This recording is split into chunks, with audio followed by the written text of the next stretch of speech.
believe I have to know you forever! Oh, you're...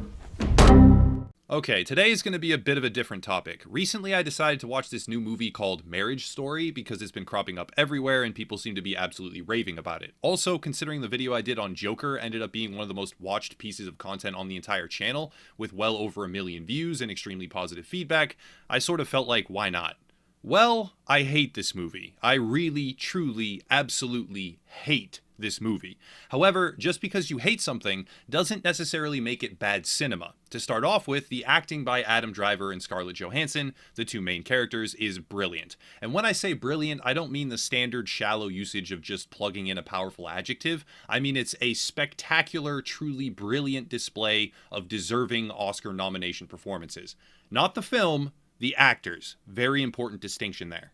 For anyone interested in watching the film, this video will contain spoilers, but with such a heavy emphasis on the cinematic value so clearly relegated to the acting talent alone, spoilers really won't detract that much from the experience, at least in my opinion. But still, be warned, spoilers are coming. Before really diving in on why I despise this film and view it to be not only disingenuous but willfully manipulative, let's make one thing crystal clear. The husband in the unseen lead up to the movie's events was unfaithful. This is unacceptable. That is intolerable and makes him wrong, period, no matter what. This is not a justification of his wrongdoing. This is not to downplay the fact that what he did was truly outside the boundaries of acceptable married behavior. And I want to very pointedly say that before continuing because a lack of clarification might interfere with future arguments. That being said, why do I hate this movie so much? Marriage Story is, to its very core, the brilliantly acted depiction of a divorce. A husband and wife fall on hard times. They begin to lose the spark, if you will, and eventually the husband is unfaithful. The wife does not know, the wife begins to suspect, and then the wife decides to hire a vindictive lawyer, go scorched earth on her husband's life, ruin his hard-fought career, hold their child hostage across the country, commit a crime to gain evidence of the suspected previous wrongdoing, lie to him on multiple occasions under the goal of blindsiding him with legal proceedings, and ultimately wins, getting everything she wanted while he bows to her will, sacrifices his career, and even, through a product of the stress and mental agony she deliberately engineered, almost dies. But that's not all. During the journey, there are numerous and deliberate instances where false information is conveyed, intentional scenes that only serve to underline how helpless he is without her, how useless he is, how his accomplishments are not his own. It's really her that matters. And all of these things could have been perfectly fine if they were not retrofitting a very real issue to reinforce an agenda, while misrepresenting the reality of that issue along the way and painting a picture of vindictive, antagonistic, deceitful behavior resulting in the total destruction of a man's life, which in the end is perfectly rewarded. The basic progression boils down to this. The marriage became rocky and the couple agrees to a separation, with ultimately a divorce, eventually. They discuss and agree that lawyers should not be used because it would get messy, and in reality that is how the vast majority of divorces wind up, that is to say, self-mediated. However, a very key scene is given in which the wife, played by Scarlett Johansson, takes the advice of a coworker and sees a lawyer despite having agreed not to. This woman is a viper, a vindictive, manipulative viper, who effectively convinces Nicole that she should get everything that she wants. The lawyer even keeps making casual assertions to how much she can get for Nicole from a monetary perspective. You can basically see the retrofit take place. Nicole has a child with this man, she's been married for many years, and even self-professes happiness in a lot of moments during that very scene. But by the end, a dramatic shift has taken place. She says things like, "It felt so damn good to feel myself alive," describing her relationship with Charlie, but then it takes a turn, and she describes how she used to be the star, how she used to be the draw, but as their theater company grew, she wasn't anymore. She got smaller, and she wants more. She goes into great detail about how he would listen attentively, try out her ideas, and give her an active role in the process, and then a key line. "I got pregnant and I thought that a baby could be ours, could really be ours, but could also be mine." And by the way she says mine, it's extremely telling. The conversation then devolves into how she got a job offer. She wanted to move to LA, he didn't, and this had taken place for quite some time, and that he wasn't happy enough when she told him about the LA job. She then takes issue with how he said she could funnel earnings back into the theater company, the company they owned, in which she was the star performer in a play that was about to go to Broadway, and she used that as the final straw to leave. Only at the end, at the very end, the final few seconds, does she say, "Oh, and I think he cheated on me." This is the real turning point in the story. She went to a high-profile vindictive lawyer, one whose fees could have been nothing short of ridiculous, honestly. They must have been sky high, and talked herself into a frenzy, retrofitting their marriage, even when she herself professed happiness on multiple separate occasions, simply within the span of that very same conversation. She retrofitted the marriage as oppressive and wrong, also ignoring what is later clarified as an extremely successful job with meaningful creative input, and seemingly lands on a totally new format. Having told her husband they would do things without lawyers, she has changed her mind because she deserves more. Well, that is just the beginning.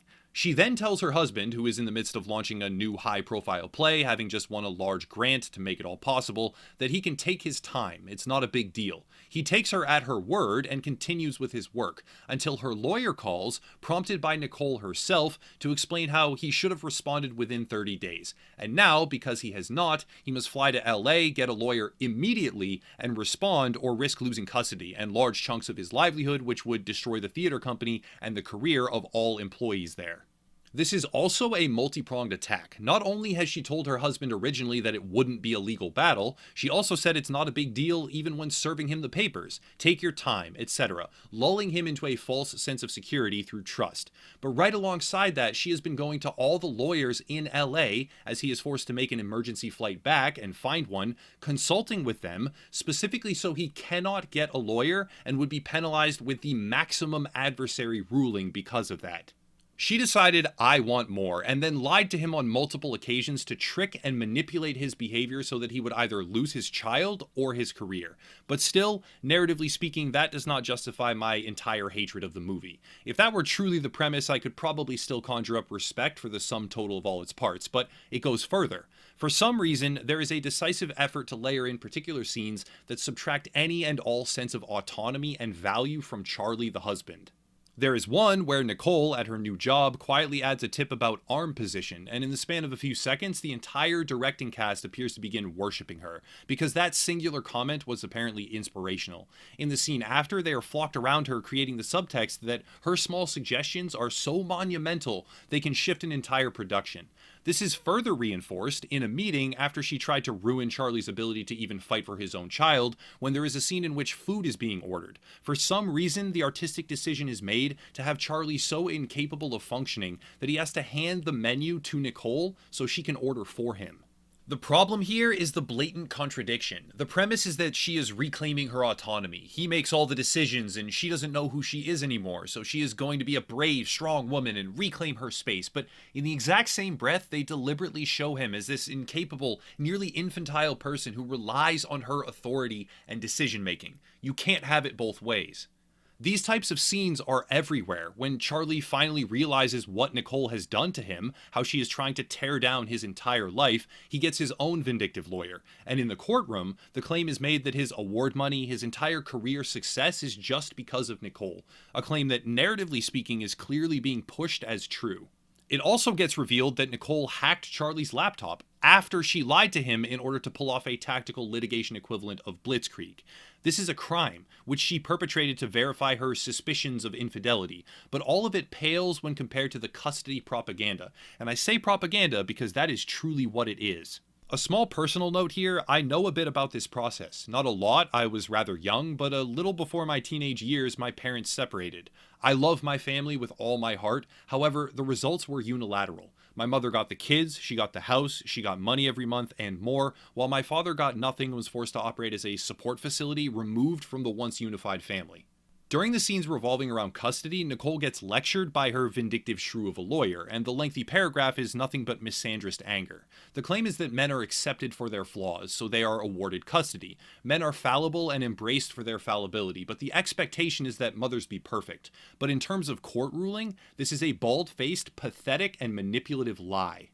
According to U.S. Census Bureau reports, less than 1 in 6 custodial awards are given to fathers. To go further, of that small metric, less than 1/5 of those custodial fathers are below the poverty line, in contrast to single mothers where roughly 1/5 are fully unemployed and almost 30% live in poverty. This makes it abundantly clear that not only are mothers disproportionately awarded custody, they are also awarded custody even in unfavorable circumstances simply because of intrinsic bias.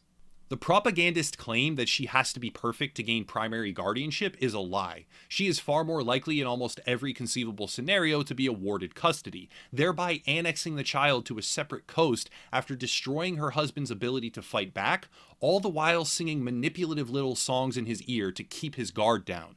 The final climax is when the custody agent has a visit and Charlie's little knife trick, blurred by stress and tension, causes him to cut his arm. This scene is botched for 100 separate reasons. Most importantly, it appears he nearly passes out from blood loss only 2 minutes after slicing his arm. This would mean that so much blood has been lost, he can no longer even stand, and for context, a significant amount of blood needs to be lost before any ramifications are even felt. Sustaining such a radical injury to result in that circumstance would probably have been fatal after he lost motor functions. I'm not a doctor, so I'll cut that line of criticism right there. Maybe him effectively falling over and almost passing out from blood loss after 2 minutes just reversed itself and he was fine, whatever. But the important thing is that this event causes him to withdraw his legal claims while backing down entirely. So what's the takeaway? The takeaway is that a wife decided retroactively that she was miserable in the marriage. You can even see the thought process defining this shift actively take place. Then she lies to him, manipulates him into a false sense of security while shutting down any angle he has of fighting for his own child. She commits a crime to get self-gratification on her suspicions of infidelity, and ultimately she gets every single thing she wanted. Literally every single thing. His career is destroyed, he crawls out to LA to be near his child, having lost the dreams he poured his life into building, even though he hates that city, while the wife gets to have her dream job. She gets the kid, with a disproportionate amount of custody, by the way, purely as a dig at the husband by the vindictive lawyer. She manipulates the child's schedule and activities to turn him against his own father for the sake of personal evolution, and it works. This is even perfectly evidenced by the scene in which she fragments Halloween, deprives Charlie of seeing his son for the holiday until after he is tired, has already gotten candy, and also restricting the location to areas that basically can't be trick-or-treated in. She weaponizes the child against her husband because she up and decided she wants more, and she wants it her way, and in the end, she is vastly rewarded for all of it. My problem with the movie is not born of what it is, my problem is born of what it pretends to be. If the goal was to construct a wife good, husband bad, she should vindictively destroy his life to better her own because it will go perfectly fine and she deserves everything type of movie, it did an excellent job of being that. But it's brutally obvious that they also wanted to portray this as a morally ambiguous tale, emulating real-world marital struggles. It horrifically fails in this regard. Not only are the vast majority of separations void of trial or unmediated, the ones that do go to trial disproportionately favor mothers. The narrative attempts to redefine what begins as a reasonably flawed marriage and paint a picture of unilateral victory, executed through brutally self-centered and malicious tactics by a mother who uses her child as a prop to tear down her husband through a veil of lies and deception.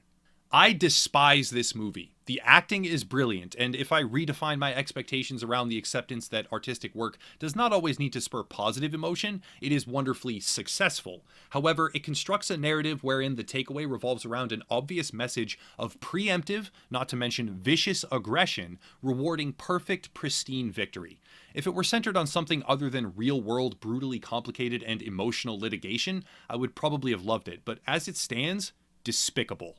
But that's it. Seeing the movie's current ratings, I fully anticipate this video getting downvoted into oblivion, but I really honestly don't care. I absolutely hated this movie, and I wanted to articulate exactly why. If you want to support, there are links down below, merch, Patreon, social media, etc., but I'll cut it there and stop rambling. As always, thank you all for watching, and have a nice night.